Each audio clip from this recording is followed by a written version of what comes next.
వికారాబాద్ ప్రభుత్వ ఆసుపత్రిలో దయనీయ పరిస్థితి నెలకొంది. రాత్రి నుండి ఆసుపత్రిలో విద్యుత్ లేకపోవడంతో రోగులు అవస్థలు పడుతున్నారు.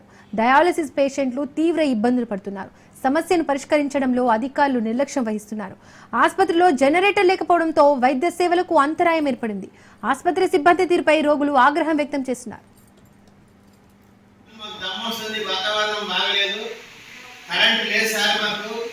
దయచేసి జల్దీ కరెంట్ ఎలక్ట్రీషియన్ పంపించండి సార్.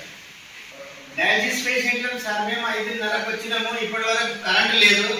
ఎలక్ట్రీషియన్ సతాయిస్తున్నాడు, రమ్మంటే వస్తలేదు సార్ అని చెప్పి గవర్నమెంట్ హాస్పిటల్ నుంచి మాట్లాడుతున్నాం సార్. 5:30కు వచ్చినాము, డయాలసిస్ పేషెంట్లను మేము 5:30 నుంచి వెయిట్ చేస్తున్నాము. మాకు దమ్ము వస్తుంది, వాతావరణం బాగలేదు, కరెంట్ లేదు సార్ మాకు.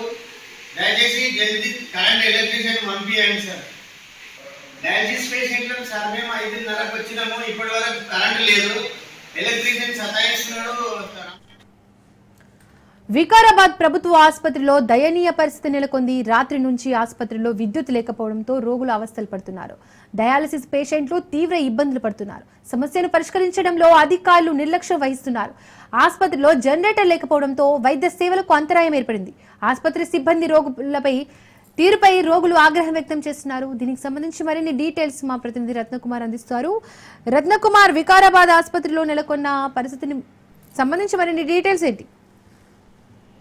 వరుసగా కురుస్తున్న వర్షాలతో రెండు తెలుగు రాష్ట్రాల్లోనూ ప్రజలు అనేక రకాల ఇబ్బందులు ఎదుర్కొంటారు. ముఖ్యంగా రోగులు యొక్క అవస్థలు ఎదుర్కొన్నటువంటి పరిస్థితి కనిపిస్తుంది. ముఖ్యంగా ప్రభుత్వ ఆసుపత్రులలో పరిస్థితి దయనీయంగా మారింది. వికారాబాద్ జిల్లా ప్రభుత్వ ఆసుపత్రిలో రాత్రి నుంచి పవర్ లేకపోవడంతో ట్రీట్మెంట్ కోసం వచ్చిన రోగులు అనేక రకాల అవస్థలు ఎదుర్కొంటూ ఉన్నారు.